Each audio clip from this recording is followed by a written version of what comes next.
What if the most terrifying thing about the Aztecs wasn't the sacrifice, but the reason behind it? What if blood was not madness, but strategy? Before we begin, subscribe to the channel if you enjoy real history beyond myths. Leave a like to support the documentary and comment below. From which city are you watching this video? For generations, we've been told the same story about the Aztecs. They were bloodthirsty fanatics who sacrificed thousands in savage rituals, obsessed with appeasing angry gods through endless violence. In textbooks, documentaries, and popular imagination, the Aztec Empire has been reduced to one image: priests tearing out hearts atop pyramids while crowds watched in religious frenzy. This narrative is comfortable, it's simple, and it's fundamentally wrong. The version of Aztec history taught in most schools strips away context, strategy, and political sophistication, leaving only the spectacle of blood. The sacrifices become the entire story, as if an empire that dominated Mesoamerica for centuries, built massive cities, developed complex agriculture, and controlled millions of people did so through nothing but irrational brutality. It's a reduction so extreme that it borders on caricature. How did we get here? The answer lies in who wrote the history we inherited. When Spanish conquistadors arrived in the early 16th century, they encountered ritual practices that horrified them. Public sacrifices, displayed human remains, and ceremonies involving blood clashed violently with European Christian sensibilities. The Spanish weren't anthropologists trying to understand another culture. They were conquerors who needed to justify their actions. Depicting the Aztecs as savage pagans engaged in demonic rituals served multiple purposes. It legitimized Spanish violence, satisfied religious authorities back in Europe, and simplified a complex civilization into a moral binary of Christian civilization versus pagan barbarism. This European lens imposed Christian morality onto a completely different cultural and political system. Spanish chroniclers documented Aztec practices through their own framework of sin, damnation, and moral disgust. They saw human sacrifice and recorded evil. They witnessed ritual and documented madness. What they didn't do or couldn't do was analyze these practices as components of a sophisticated imperial strategy. To them, the Aztecs were primitive, irrational, and trapped in darkness. Understanding the political logic behind the rituals would have complicated the narrative of righteous conquest. Over centuries, this interpretation calcified into accepted fact. Colonial histories became academic sources. European moral judgments became objective descriptions. The complexity of Aztec statecraft disappeared beneath layers of cultural bias and deliberate misrepresentation. By the time modern education systems developed curricula about pre-Columbian America, the damage was done. The Aztecs existed in textbooks primarily as a cautionary tale about barbarism, their empire reduced to a footnote about strange and terrible practices. The singular focus on sacrifice erased everything else. Lost in this narrative was the sophisticated agricultural system that fed millions.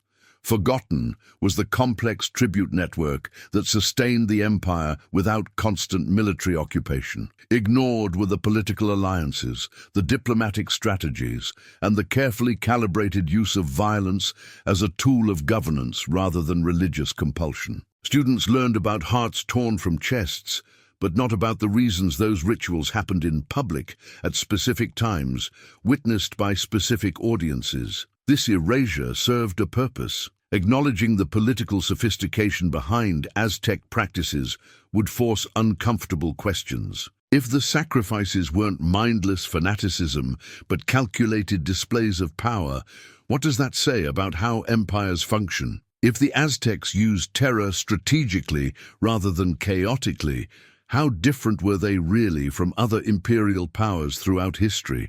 These questions complicate the simple narrative of European civilization, bringing order to savage lands. The difference between calling something barbaric and calling it strategic is profound. Barbarism implies irrationality, chaos, actions without purpose beyond cruelty.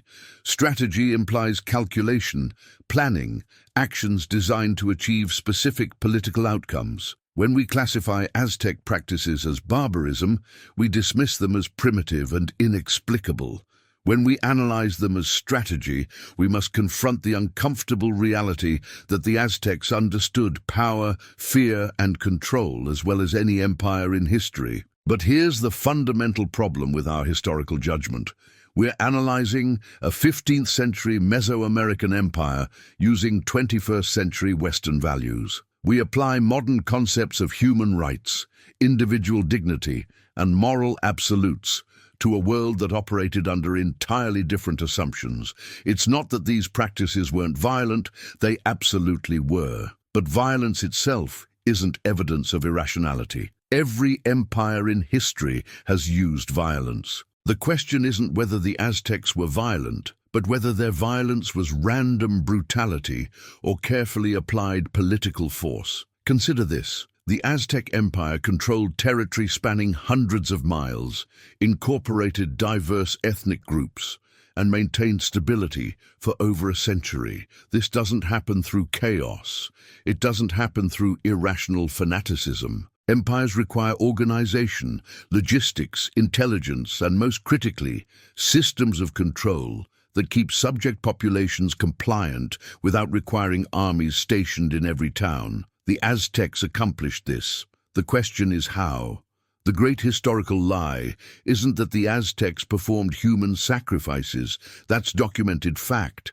The lie is that these sacrifices were primarily religious acts, driven by superstition rather than political acts designed to maintain imperial control. The lie is that the Aztecs were uniquely savage rather than uniquely honest about the violence underlying all state power. The lie is that we can understand their empire by focusing exclusively on the ritual while ignoring the reason. What if the most terrifying thing about the Aztecs wasn't the blood on the pyramids, but the cold political calculation behind every drop? To understand what the Aztecs really built, we need to see their most famous practice not as religious madness, but as the most elaborate political theater in Mesoamerican history.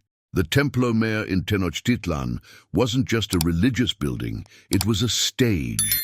And every sacrifice performed there was a carefully choreographed performance designed to send a message that echoed across the empire.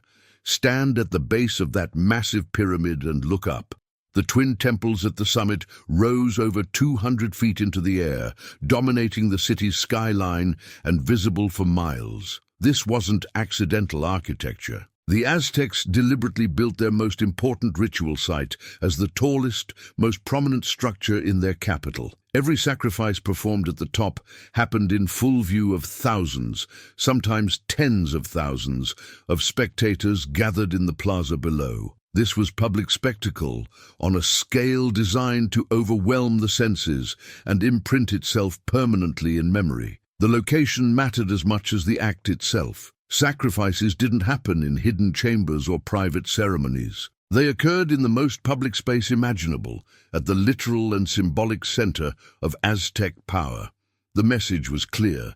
The empire's authority extended over life and death itself, and that authority would be demonstrated openly, repeatedly, and undeniably. Privacy would have defeated the entire purpose. The point wasn't just to kill, it was to be seen killing. The timing of these ceremonies revealed their political function. Major sacrifices coincided with significant dates, military victories, coronations of new rulers, completion of construction projects, or the dedication of temples. These weren't random religious obligations scattered throughout the year. They were strategically scheduled events that reinforced specific political narratives. A sacrifice following a military campaign proclaimed imperial strength. A sacrifice during a new ruler's coronation demonstrated their divine mandate and willingness to maintain order through force. The calendar itself became a tool of governance. The choice of victims added another layer of political messaging.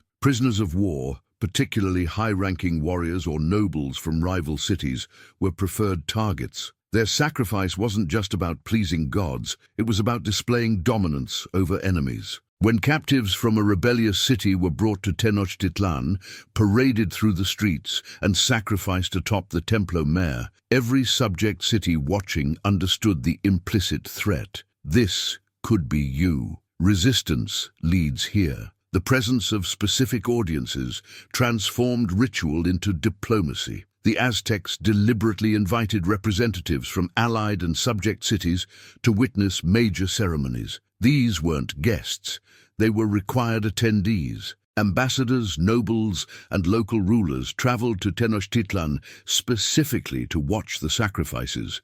They stood in designated areas, sometimes for hours, observing the systematic execution of prisoners. Then they returned home and reported what they'd seen. This wasn't religious tourism, it was compulsory education in imperial power. Enemy cities sometimes received similar invitations, though the message was different. Representatives from rival states who had not yet been conquered would be brought to witness the fate of those who had resisted. The subtext was obvious: negotiate, submit, or end up on the pyramid yourself. The Aztecs understood that making enemies watch was often more effective than making them fight. The theatrical nature of the ceremonies was deliberate and sophisticated. Priests wore elaborate costumes, often incorporating the flayed skin of previous victims. Rituals followed precise choreography, with drummers, dancers, and chanters creating an overwhelming sensory experience. Incense filled the air.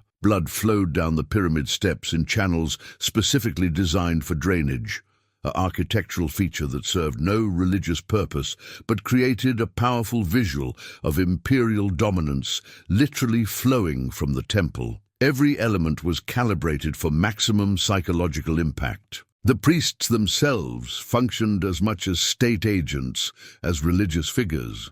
They controlled access to the divine, yes, but more importantly, they controlled the narrative of imperial legitimacy. When a priest announced that the gods demanded sacrifice, he wasn't just making a religious claim, he was providing political cover for state violence. The blurring of religious and political authority meant that resisting the empire became synonymous with defying the gods. It was brilliant governance disguised as theology. Blood reinforced authority in ways that went beyond simple intimidation. In Aztec cosmology, human sacrifice maintained cosmic order and prevented the sun from dying. But this belief system also created a perfect political structure. The empire positioned itself as the only force capable of preventing universal catastrophe. Every sacrifice performed by Aztec priests became evidence that they alone could sustain existence itself. Subject cities weren't just submitting to political authority, they were depending on Aztec power for their continued survival. Fear and dependency merged into a single system of control. The visual language of these ceremonies communicated across linguistic and cultural barriers. Not everyone in the empire spoke Nahuatl or shared identical beliefs, but everyone understood what it meant to see a line of prisoners marched up pyramid steps and systematically killed. The message required no translation. Power needs no interpreter. The body at the top of the temple, heart torn out and displayed to the crowd, spoke a universal political language. This is what happens to those who defy us. Modern observers often focus on the religious justifications for sacrifice, cosmic balance, solar renewal, divine appeasement. But these theological explanations coexisted with and often served political functions. The Aztecs may have genuinely believed their rituals sustained the universe, but they also certainly understood that those same rituals sustained their empire. Religion and statecraft weren't separate spheres. They were integrated tools of governance, each reinforcing the other. The scale of certain ceremonies underscored their political rather than purely religious nature. The dedication of the expanded Templo Mayor in 1487 allegedly involved thousands of sacrifices over several days. Whether the numbers were accurate or exaggerated doesn't matter. The point was the spectacle. This was empire-wide messaging, a demonstration of power so overwhelming that it would be discussed, feared, and remembered for generations. It was a statement. We have defeated so many enemies that we can afford to kill thousands in celebration. The genius of this system was its efficiency. A single ceremony in Tenochtitlan could impact the political calculations of dozens of cities across hundreds of miles. Rulers, considering rebellion, would hear reports from their representatives who attended. They would imagine their own warriors on those pyramid steps. They would calculate whether resistance was worth the risk. Often, it wasn't. The Aztecs weaponized fear through theater, achieving political results without deploying armies or fighting battles. But where did all these victims come from? How did the Aztecs maintain a constant supply of prisoners without conquering and destroying every neighboring state? The Aztecs didn't fight wars the way we imagine wars should be fought. They didn't always aim for total victory, complete conquest, or the annihilation of enemies. Sometimes they fought for something far more valuable to their system, prisoners, and they developed a type of warfare specifically designed to produce them. These were called the Xochitlán, the Flower Wars. The name sounds poetic, almost gentle, but it masked a brutal and sophisticated system of controlled conflict that served the empire's most essential need, a steady supply of captives for sacrifice. Traditional conquest warfare had clear objectives. You invaded, defeated the enemy army, occupied their territory, installed your administrators, and extracted tribute. The goal was expansion and permanent control. Flower wars operated under different rules entirely. They were prearranged battles fought between the Aztecs and specific rival cities, most notably Tlaxcala, Cholula, and Huexotzingo. Both sides agreed to the time, place, and terms of engagement. Then they fought, not to destroy each other, but to capture warriors. This wasn't symbolic combat or ritualized play fighting. Men died in flower wars. Blood soaked the battlefield, but the strategic objective was fundamentally different from normal warfare. Victory was measured not by territory gained or enemies killed, but by prisoners taken. A warrior who killed 10 enemies had accomplished less than one who captured a single, high-ranking opponent alive. The entire incentive structure was inverted. Why would rival cities agree to this?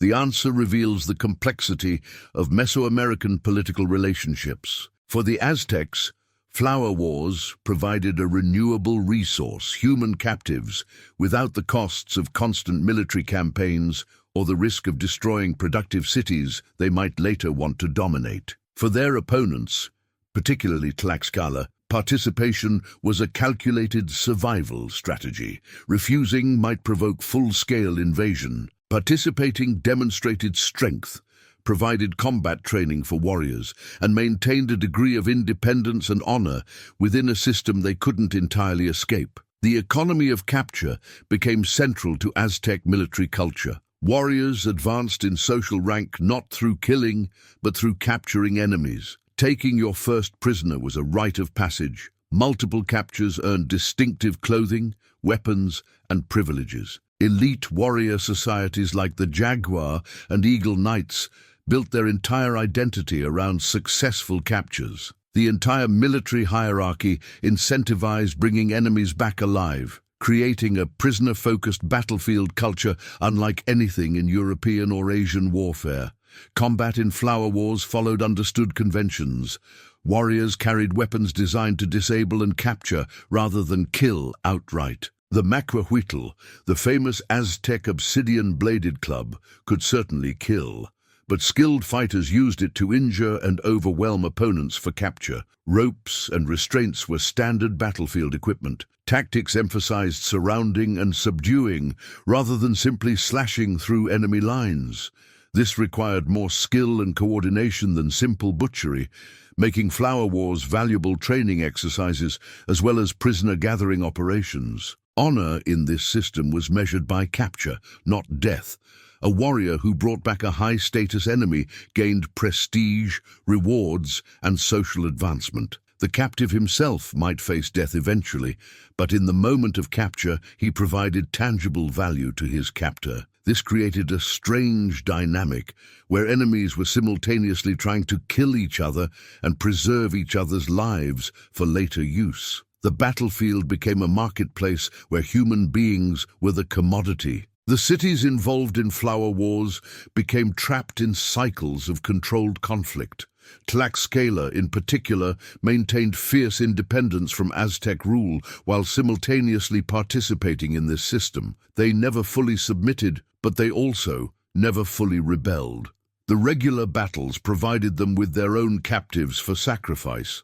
They practiced similar rituals, while keeping Aztec armies engaged without triggering total war. It was a delicate balance of resistance and accommodation, defiance and participation. This system maintained fear without requiring complete destruction. The Aztecs could terrorize subject populations with regular sacrifices while preserving the cities that produced tribute, food, and trade goods.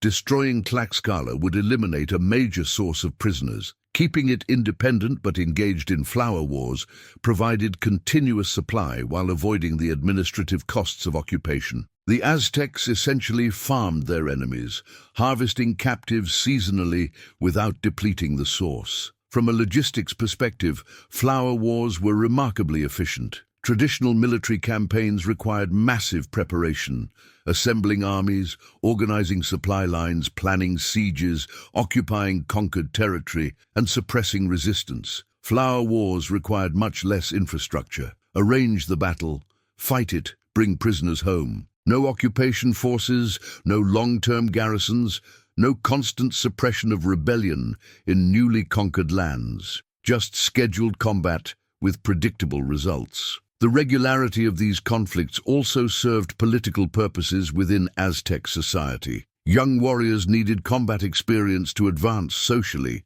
The military elite needed opportunities to prove themselves and capture prisoners to maintain status. Priests needed victims for ceremonies. The state needed spectacle to demonstrate power. Flower wars addressed all these needs simultaneously, functioning as military training, social advancement mechanism, religious supply chain, and political theater in one package. But this system also revealed a fundamental vulnerability. The Aztec Empire had built itself around a need that could only be satisfied through constant warfare. Peace, real, lasting peace, would collapse the entire structure. The sacrifices would stop, the fear would fade, and the political messaging that held the empire together would lose its foundation. The Aztecs had created a machine that required blood to function, and once started, it couldn't stop without dismantling everything. The prisoner economy also created psychological dynamics that rippled across Mesoamerica. Cities knew that military engagement with the Aztecs carried a fate potentially worse than death in battle, capture and eventual sacrifice in Tenochtitlan. Warriors fought with this knowledge. Some preferred death on the battlefield to the alternative. Others saw capture as a path to honor in the afterlife, since sacrificial victims held specific cosmological status. The entire region developed a shared cultural understanding of warfare, honor, and death, shaped by Aztec ritual needs. Enemy cities couldn't simply opt out. Refusing to participate in flower wars risked full military conquest. Participating meant feeding the system that terrorized you. The Aztecs had engineered a situation where their enemies had no good options, only calculated choices between different forms of submission. It was control through limited options, forcing rivals into a game where the Aztecs wrote all the rules. But prisoners and theatrical sacrifice only mattered if people actually feared the consequences. How did the Aztecs make that fear work across an empire of millions without armies stationed in every city? The Aztec Empire controlled territory spanning from the Gulf of Mexico to the Pacific Ocean, incorporating millions of people across diverse ethnic groups and languages. Yet most of this vast territory contained no permanent Aztec military presence. No occupation armies, no garrisons in every town, no soldiers patrolling streets to enforce compliance. So how did they maintain control? through fear so effective it didn't need to be constantly reinforced by force. Traditional empires throughout history faced the same problem. Conquered territory requires expensive administration. You need soldiers stationed locally to prevent rebellion, bureaucrats to collect taxes, and infrastructure to project power continuously. The costs of occupation often exceeded the value extracted from subject populations. The Aztec solution was different. They governed through reputation, making fear itself the occupation force. Cities across the empire paid tribute regularly without Aztec armies standing over them. Every few months, tribute collectors arrived to receive goods, textiles, cacao, precious stones, food, and sometimes people. Local rulers gathered these materials from their populations and handed them over. Then the collectors left. No permanent oversight, no daily supervision, just the understanding that failure to comply would bring consequences too terrible to risk. The sacrifice ceremonies in Tenochtitlan made this system possible. Every subject city knew what happened to those who resisted. Representatives had witnessed the rituals. Stories circulated about rebels dragged to the capital, marched up the pyramid, and killed while crowds watched. These weren't vague threats. They were documented realities that people had seen or heard about from reliable sources. The Templo Mayor functioned as the empire's marketing campaign, broadcasting the consequences of defiance across hundreds of miles. This created a silent threat that permeated every political calculation. Local rulers considering rebellion had to imagine their own warriors captured, their own nobles sacrificed, their own city used as an example. Even if they personally doubted Aztec military superiority, the risk of being wrong was absolute. One miscalculation meant not just defeat, but public humiliation and ritual death. The asymmetry of consequences made rebellion a gamble most weren't willing to take. Tribute payments became a form of insurance against exemplary punishment. Cities paid not just because they had been conquered, but because payment was cheaper than the alternative.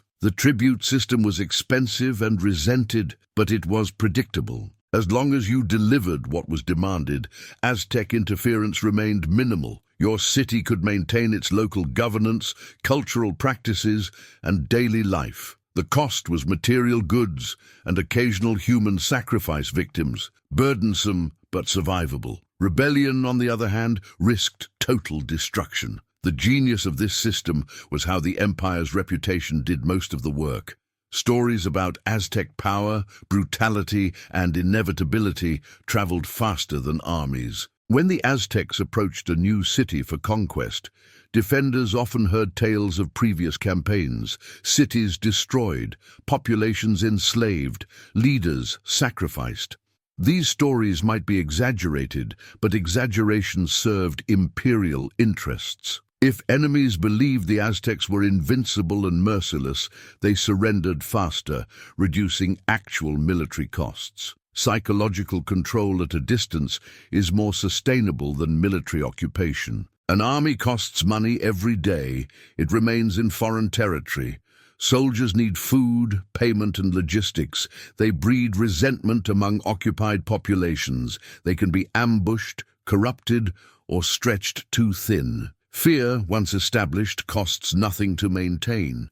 It exists in the minds of subject populations, reinforcing itself through memory and imagination. The Aztecs weaponized this understanding, building an empire where the expectation of violence often prevented the need for actual violence. The difference between direct and symbolic domination was crucial to Aztec sustainability. Direct domination, occupying territory with military force, is expensive and fragile. Symbolic domination, controlling behavior through reputation and demonstrated consequences, is cheap and resilient. The Aztecs practiced symbolic domination across most of their empire, reserving direct military action for rebellions, strategic conquests, and theatrical demonstrations of power. This doesn't mean the threat was empty. When cities did rebel, Aztec responses were swift and brutal, precisely to maintain the system's credibility. A rebellion crushed with overwhelming force sent messages to dozens of other cities considering resistance. The violence had to be real enough, visible enough, and terrible enough to justify the fear. But because the fear was effective, actual rebellions were relatively rare, keeping the costs of enforcement low. The empire maintained itself through expectation of terror rather than constant application of it. Most subject cities never experienced direct Aztec violence after their initial conquest. They paid tribute, sent representatives to ceremonies, and lived under the empire's shadow without daily interference. But the shadow was enough. The possibility of violence, combined with documented examples of its reality, created a stable system of compliance. This psychological infrastructure had limitations, however. It required continuous reinforcement through spectacle and occasional punitive campaigns. If the Aztecs stopped performing sacrifices, the threat would fade. If they failed to punish rebellions effectively, the fear would diminish. The system demanded perpetual demonstration of capability. The moment subject cities doubted Aztec power or willingness to follow through on threats, the entire structure became vulnerable. The Aztecs also had to balance fear with pragmatism. Too much terror could provoke desperate resistance. Cities with nothing to lose might fight to the death rather than submit. The empire needed subject populations to believe that compliance was the rational choice, unpleasant but survivable. This required calibration, enough violence to terrify, but not so much that it eliminated hope or sparked unified opposition. Language barriers and cultural differences made this psychological warfare even more remarkable. The Aztec Empire contained dozens of distinct ethnic groups who didn't all speak Nahuatl or share identical beliefs. Yet the language of fear, demonstrated through sacrifice, military might, and selective punishment, transcended these differences. Everyone understood power displayed through violence, regardless of their native tongue or local customs. The tribute system itself reinforced fear by creating regular contact points. Every tribute collection reminded subject cities of their subordinate status. Every delivery acknowledged Aztec authority. The cyclical nature of tribute, constant, predictable, and unavoidable, kept the empire present in people's minds even without permanent military presence. You couldn't forget who ruled you when you had to gather goods for them every few months. But why didn't the Aztecs simply conquer everything and eliminate potential threats entirely? Why maintain this complex system of fear and tribute instead of occupying and destroying rival cities? The Aztecs could have destroyed their enemies completely. They had the military power, the strategic position, and the motivation, yet they chose not to. This wasn't mercy, it was calculation. Dead cities produce nothing. Exterminated populations pay no tribute.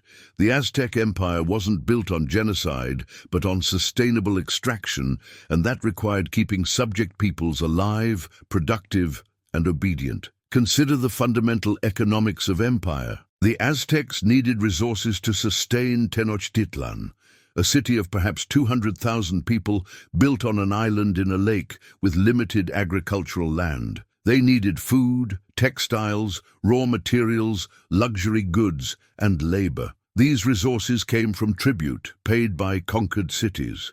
Destroying those cities meant destroying the source of wealth that made the empire function. It would be like burning down your own farm because you didn't like the crops. The preservation logic extended beyond simple resource extraction. Conquered cities also provided markets for Aztec goods, routes for trade networks, and buffers against more distant enemies. A city paying tribute was more valuable than ruins where that city once stood. Even hostile cities that resisted initially became profitable once integrated into the tribute system. The Aztecs understood that long-term wealth came from sustainable exploitation, not short-term destruction. This created a system where punishment was selective and strategic rather than indiscriminate. When a city rebelled, the Aztec response targeted leadership and warriors, the people who organized resistance, while often sparing the general population. Nobles might be sacrificed in Tenochtitlan as examples, but farmers, artisans, and merchants typically survived to continue producing tribute. The violence was calibrated to remove threats while preserving economic utility. Even in cases of severe punishment, total annihilation was rare. The Aztecs might burn temples, execute leaders, and impose harsher tribute requirements, but they usually left the basic social structure intact. A traumatized, resentful population that still functioned economically was preferable to empty territory that produced nothing. The goal was submission, not elimination. Dead subjects couldn't be terrorized into future compliance. The strategic nature of this violence becomes clear when you examine specific campaigns. When cities surrendered quickly, terms were relatively generous. When they resisted, punishment escalated. This created a clear incentive structure. Submit early and keep most of your autonomy, or resist and face harsher consequences. But even resistance rarely meant complete destruction. The Aztecs were teaching lessons, not committing ethnic cleansing. Integration into the imperial system happened through forced participation rather than cultural erasure. Conquered cities maintained their local rulers, languages, and many customs. The Aztecs didn't try to make everyone Aztec. They just required everyone to acknowledge Aztec supremacy and pay tribute. This light-touch approach to cultural domination made the empire easier to administer. You didn't need to occupy every city if you let them govern themselves under your authority. The balance between fear and economic dependency was delicate but effective. Subject cities feared Aztec military power and ritual violence, but they also depended on trade networks, diplomatic protection, and access to markets that imperial membership provided. Being part of the Aztec sphere meant security from other raiders, participation in long-distance trade, and a degree of predictability. Independence might sound appealing, but it came with risks many cities weren't willing to accept. This created situations where rebellion became a calculated risk rather than an emotional reaction. Local rulers considering revolt had to weigh multiple factors: probability of success, likelihood of outside support, severity of likely punishment, and potential gains from independence versus costs of continued submission. Most of the time, the calculation favored compliance.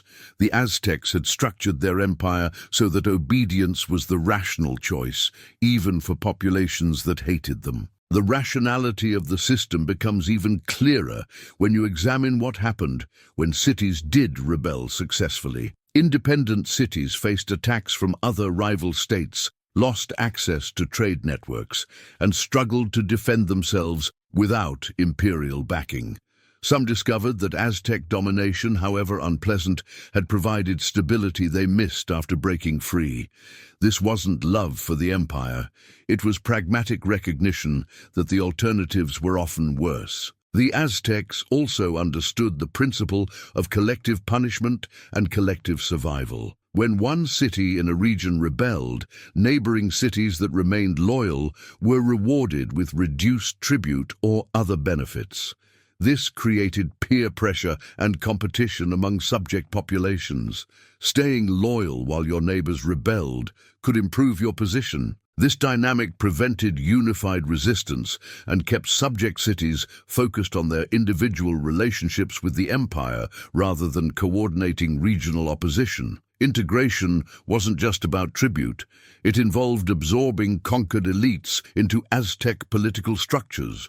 Noble families from subject cities sometimes married into Aztec nobility. Talented individuals could gain positions in imperial administration. This created a class of local leaders whose interests aligned with the empire's survival. They benefited from Aztec dominance and had incentives to maintain order in their home cities. The empire co-opted potential resistance leaders by giving them stakes in the system.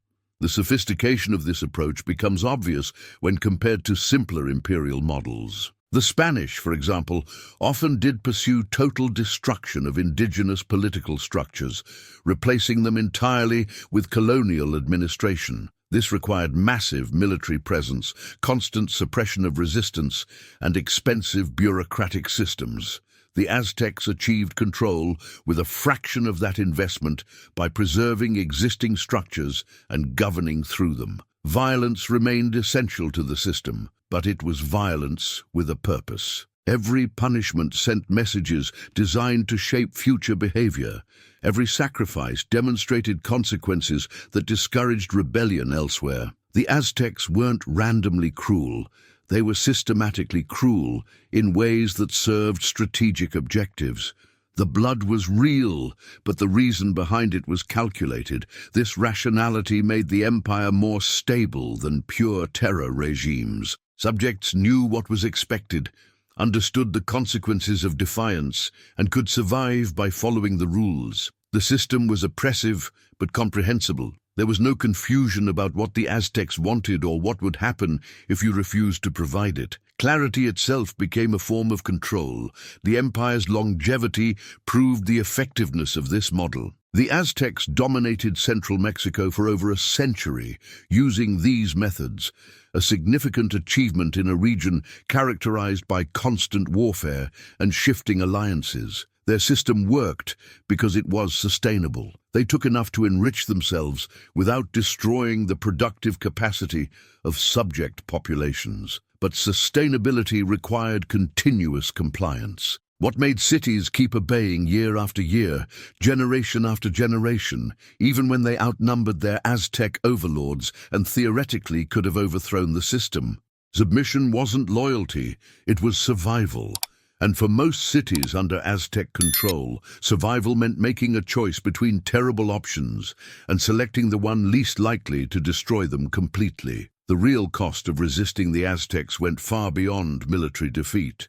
Yes, you might lose battles, but many cities had strong warriors and defensive positions. The true cost was what came after resistance, the systematic dismantling of your city's leadership, the public sacrifice of your nobles, the elevation of tribute requirements to punishing levels, and worst of all, becoming a permanent example that the empire would reference for generations. Rebellion didn't just risk failure, it risked becoming a cautionary tale.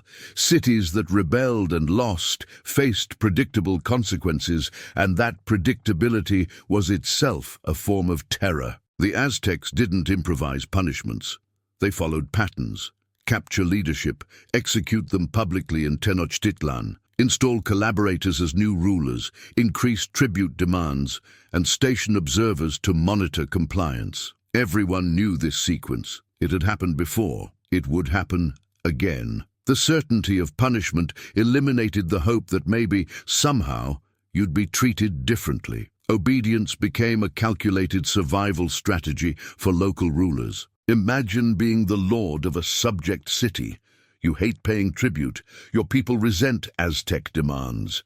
But you also know that organizing rebellion means gambling everything, your life, your family's future, your city's survival, on a military outcome that historically favors the empire. Even if you win the first battle, can you win the second, the third? Can you survive when Tenochtitlan sends its full military force along with allies from other subject cities, eager to prove their loyalty? The mathematics of resistance rarely worked out favorably. Individual cities fighting alone had little chance. Coordinated rebellion across multiple cities could theoretically succeed, but coordination required trust, communication, and secrecy, all difficult to maintain when the Aztecs had informants throughout the empire and when neighboring cities competed for imperial favor. The collective action problem was nearly insurmountable. Everyone benefited if someone else rebelled successfully, but nobody wanted to be the first to try. The fear of becoming a public example paralyzed potential resistance. The Aztecs needed occasional rebellions to maintain their reputation. They provided opportunities to demonstrate what happened to defiance. Cities understood this dynamic.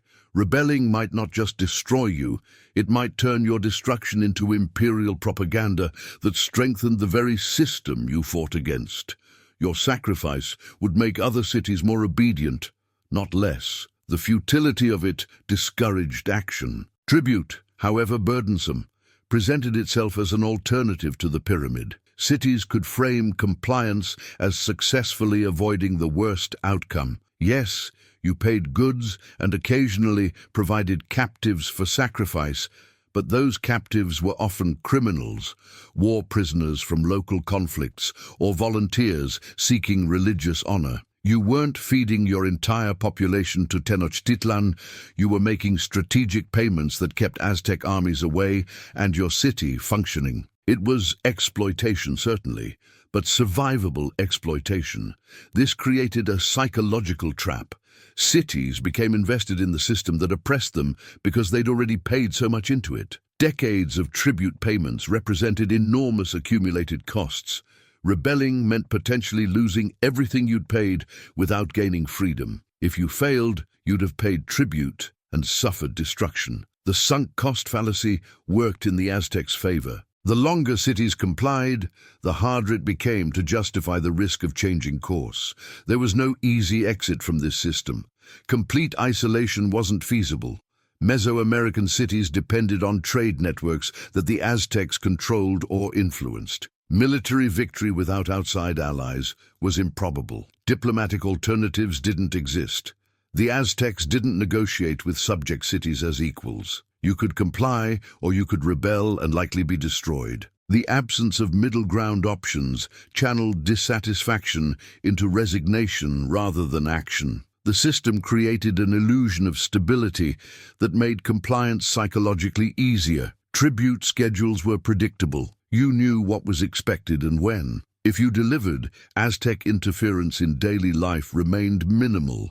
Cities could maintain internal governance, local customs, and normal economic activity between tribute payments. This routine made the oppression feel like the natural order, unpleasant background reality rather than urgent crisis. People adapted, normalized, and built lives within the constraints. The empire sustained itself through this choice of the lesser evil. Every subject city made continuous calculations.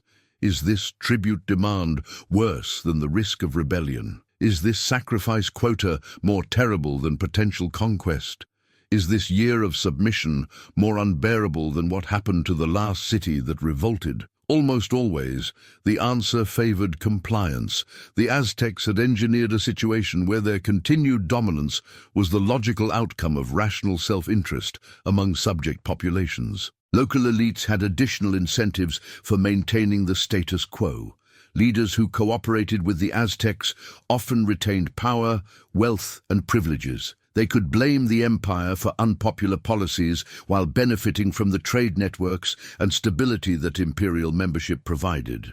Rebellion meant risking their positions, possibly being replaced by rivals willing to collaborate with Tenochtitlan. For the ruling class, the empire was oppressive, but also protected their local dominance. Common people had even fewer options. Most had no say in whether their city rebelled or complied. Those decisions belonged to nobles and warriors. Ordinary farmers and artisans simply paid whatever tribute local rulers demanded, which included Aztec requirements plus local taxation. To them, the empire was a distant abstraction that made their already difficult lives somewhat harder. Rebelling against it required coordination, weapons, and leadership they didn't possess. Survival meant keeping your head down, working your fields, and hoping you weren't selected as a sacrifice victim. The generational aspect reinforced compliance. People born into this system knew no alternative. Their parents had paid tribute, their grandparents had paid tribute. The Aztec Empire was the only political reality they'd experienced. This normalized oppression in ways that made resistance seem not just dangerous, but almost unthinkable. You don't easily rebel against what you've always known as inevitable. The Aztecs had created something insidious, an empire maintained not primarily by force, but by the rational calculations of subject populations who understood that compliance, however degrading, was safer than the alternatives. Fear, economic dependency, coordination problems, predictability, and lack of options combined into a system that reproduced itself through the choices of the oppressed. But this carefully balanced system had a hidden fragility. It depended on Aztec military reputation remaining unquestioned and the cost-benefit calculation of submission remaining favorable. What would happen if something shattered those assumptions? When Hernán Cortés and his men arrived in 1519, they saw the sacrifices and recoiled in horror. They saw blood-soaked pyramids and called it barbarism. They saw ritual and called it demonic. They saw the Aztec Empire and completely misunderstood how it actually worked. This misunderstanding would destroy everything. The Spanish brought with them a rigid moral framework rooted in Catholic Christianity. In their worldview, human sacrifice was an absolute evil, evidence of satanic influence that required immediate eradication. They interpreted Aztec rituals literally and religiously, seeing them as expressions of perverted faith rather than instruments of political control. The Spanish didn't analyze the sacrifices as statecraft. They condemned them as sin. This fundamental misreading of Aztec society had catastrophic consequences. Cortés and his men confused strategic violence with religious fanaticism. They believed the Aztecs sacrificed because they were primitive pagans trapped in darkness, not because they'd developed a sophisticated system of governance through terror. The Spanish saw irrationality where cold calculation existed. They saw chaos where there was order. And because they misunderstood the system, they had no idea what would happen when they broke it. The destruction began with Spanish interference in the mechanisms of fear.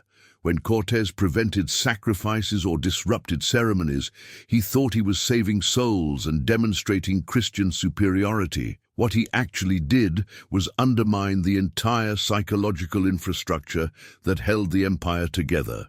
Every interrupted ritual was a signal to subject cities that Aztec power could be challenged. Every Spanish victory over Aztec forces was proof that the supposedly invincible empire could bleed. The fear that had governed millions began to crack. If these strange foreigners could defy the Aztecs and survive, even thrive, then maybe the empire wasn't unstoppable after all. Maybe the consequences everyone had calculated into submission weren't inevitable. Maybe rebellion was possible. The Spanish quickly recognized the potential in this situation, even if they didn't understand its deeper logic. They saw that many cities hated Aztec rule and began recruiting allies from subject populations. The Tlaxcalans, who had maintained fierce independence through the Flower Wars, became crucial Spanish allies. So did many other cities that had suffered under tribute demands and feared sacrifice. Cortés wasn't just commanding a few hundred conquistadors. He was leading an indigenous army of thousands who saw the Spanish as tools for their own liberation. But here's what the Spanish failed to understand. They weren't destroying a tyranny and freeing oppressed peoples. They were dismantling a complex system of managed terror and replacing it with chaos. The Aztec Empire, for all its brutality, had provided a kind of terrible stability. Everyone knew the rules. Everyone understood the consequences. The tribute system was extractive but predictable. Spanish intervention shattered that predictability without offering a functional alternative. The manipulation of subject peoples was inadvertent brilliance, built on ignorance. The Spanish promised freedom from Aztec oppression, and to the indigenous allies, this seemed like a genuine opportunity. They didn't realize, and the Spanish didn't tell them, that defeating the Aztecs would simply replace one empire with another, potentially worse one. The Spanish used indigenous resentment as a weapon without understanding that this resentment was the product of a rational system, not random cruelty. As Spanish allied forces won battles and captured Aztec territory, the empire's authority collapsed faster than the military defeats alone would explain. The psychological control, the fear that had kept cities obedient for generations, evaporated almost overnight. Once the myth of Aztec invincibility broke, the entire structure it supported crumbled. Cities that had paid tribute for decades suddenly stopped. Regions that had avoided rebellion out of calculated fear now rose up because the calculation had changed. The loss of psychological control was more devastating than any military defeat. The Aztecs could potentially recover from battlefield losses, rebuild armies, and reconquer territory, but they couldn't rebuild the reputation that made their empire function. Once subject populations stopped believing in inevitable punishment, Once the fear became optional rather than unavoidable, the system of governance through terror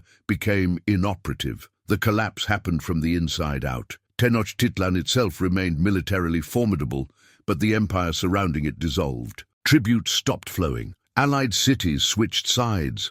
The network of intimidation and economic extraction that had sustained the capital for over a century simply ceased to function. The Aztecs found themselves isolated, surrounded by former subjects who now fought alongside Spanish invaders, cutting off supply lines and providing intelligence to the enemy. The Aztec leadership struggled to respond because they'd built their power on assumptions that no longer held. Their military strategies assumed that demonstrations of force would terrify enemies into submission, but subject populations fighting alongside the Spanish had already overcome that terror. Their political strategies assumed that exemplary punishment would deter rebellion, but the Spanish presence had created an alternative power structure that made such deterrence meaningless. Every tool the Aztecs had used to govern suddenly stopped working. The sacrifices themselves, once instruments of control, became propaganda against them. The Spanish highlighted Aztec ritual practices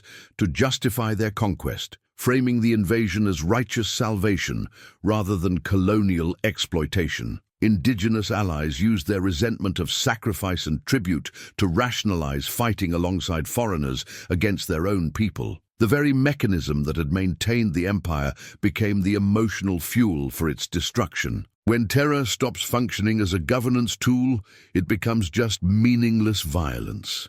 The Aztecs continued fighting, continued capturing enemies, continued performing rituals, but without the broader context of imperial power, these acts had no political effect. They were going through the motions of a system that had already failed. The machinery kept running, but it no longer produced the outcome it was designed for. By the time the Spanish laid siege to Tenochtitlan in 1521, the empire was already dead. The city still stood, the warriors still fought, but the political structure that had given them power over millions had collapsed. The siege was just the final physical manifestation of a system that had already been destroyed psychologically. The Aztecs would make a final stand, but they were defending something that had already ceased to exist. And in their fall, the truth would become clear.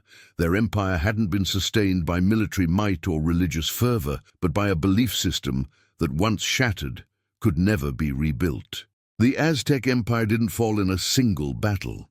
It collapsed across thousands of decisions made by subject cities who suddenly realized they had a choice and chose rebellion. Fear only works when it's backed by consistent victory. For over a century, the Aztecs had maintained their reputation through unbroken military success. Every campaign ended in conquest or intimidation. Every rebellion was crushed and turned into a demonstration of imperial power. This track record made the threat credible, but when Spanish allied forces began winning battles against Aztec armies, the math changed. If the empire could be defeated, then its threats were no longer inevitable. They were just possibilities, and possibilities can be resisted. The rebellions didn't happen one at a time in sequence. They erupted simultaneously across the empire as news of Aztec defeats spread. Cities that had been waiting for any sign of weakness suddenly saw their opportunity. The coordination problem that had kept subject populations compliant for generations dissolved once everyone recognized that others were rebelling too. It became a cascade. Each rebellion made the next one more likely, creating momentum that the Aztecs couldn't reverse. The spectacle of power that had sustained the empire suddenly inverted. For decades, the Templo Mayor had been the stage for demonstrating Aztec dominance. Captive enemies sacrificed publicly to broadcast imperial strength. Now those same pyramids became symbols of vulnerability. Spanish forces disrupted ceremonies, prevented sacrifices, and even defaced temples. Subject populations watched Aztec sacred spaces violated with impunity. The theater that had created fear now generated contempt. The stage still existed, but the performance had changed entirely. Sacrifice lost its political function once it stopped being connected to unquestionable power. When the Aztecs sacrificed prisoners while winning wars and dominating Mesoamerica, the ritual communicated strength. When they performed the same rituals while losing territory and struggling to maintain control, it communicated desperation. The act remained the same, but its meaning transformed completely. What had been a demonstration of authority became evidence of decline. The symbolic system that governed the empire depended on context, and that context had been destroyed. Tenochtitlan found itself increasingly isolated as the empire dissolved around it. Cities that had paid tribute for generations simply stopped. Trade routes that had funneled goods to the capital were cut or redirected. The lake-bound city, once the center of a vast network, became an island in hostile territory. The geographic isolation that had made Tenochtitlan defensible in earlier times now made it vulnerable to siege. The same features that concentrated Aztec power also trapped them when that power failed. The tribute system broke down completely, and with it, the economic foundation of the capital. Tenochtitlan's population of 200,000 had always depended on food and resources flowing in from the empire. The city's limited agricultural capacity couldn't sustain itself. When tribute stopped arriving, shortages began immediately. This created a vicious cycle. Economic weakness reduced military capability, military defeats encouraged more rebellion, and increased rebellion further reduced tribute. The empire was eating itself. The collapse happened from the inside out, which was particularly devastating for a system built on psychological control. External military pressure alone might have been survivable. The Aztecs could retreat, regroup, and counterattack. But when the empire's own structure turned against it, when subject cities became active enemies rather than resentful dependents, there was no safe territory to retreat to. The empire had no rear lines, no secure base beyond Tenochtitlan itself. Everything outside the capital had become hostile. Former allies who had participated in the system now leveraged their knowledge against it. Indigenous warriors who had fought in flower wars understood Aztec tactics and strategies. Local rulers who had administered tribute knew the empire's weaknesses and supply needs. Informants who had once reported to Tenochtitlan now fed intelligence to Spanish allied forces. The Aztecs faced enemies who knew them intimately because those enemies had been part of the system. Every internal mechanism that had sustained the empire became a vulnerability once those operating it switched sides. The Spanish siege of Tenochtitlan in 1521 was militarily effective, but the city was already doomed before Spanish forces surrounded it. The siege merely formalized isolation that had already occurred politically and economically. Cut off from tribute, surrounded by hostile former subjects and facing enemies who included indigenous forces far outnumbering the Spanish themselves, the Aztecs were defending a capital without an empire. They fought with remarkable courage and ferocity, but they were fighting for something that no longer existed. The model based on symbolic control proved catastrophically fragile once the symbols lost their meaning. The entire Aztec system depended on subject populations believing in certain realities, that rebellion would be punished, that Aztec military power was overwhelming, that the empire's demands were non-negotiable. When Spanish intervention and subsequent Aztec defeats shattered these beliefs, the system had no fallback. There was no secondary mechanism of control. Everything hinged on reputation, fear, and perceived inevitability. Once those perceptions changed, the empire had nothing. The speed of collapse revealed how little physical infrastructure actually held the empire together. There were no Roman roads built to last centuries, no extensive bureaucratic networks, no deep legal systems integrating diverse populations. The Aztecs had governed through intimidation, amplified by ritual spectacle. Remove the intimidation, and only the ritual remained, empty performance without power. The empire that had seemed so imposing turned out to be remarkably hollow, sustained by belief rather than structure. As Tenochtitlan fell in August 1521, after months of brutal siege warfare, the survivors witnessed not just military defeat, but the complete invalidation of their entire political system. The mechanisms that had controlled millions through fear proved useless once that fear dissipated. The sacrifices that had maintained empire became meaningless violence. The reputation that had projected power across Mesoamerica evaporated in a few years of battlefield reversals and Spanish-enabled rebellions. The Aztec Empire's greatest strength, its ability to govern through terror rather than occupation, became its fatal weakness when the terror stopped working. And in its ruins, a question remained. Had the Aztecs ever been what we thought they were? The Aztecs didn't sacrifice out of madness. They sacrificed to govern. Every heart torn from a chest was a calculated political act. Every pyramid ceremony a broadcast of power. Every captive a message to millions. What we've been taught to see as religious fanaticism was actually cold imperial strategy.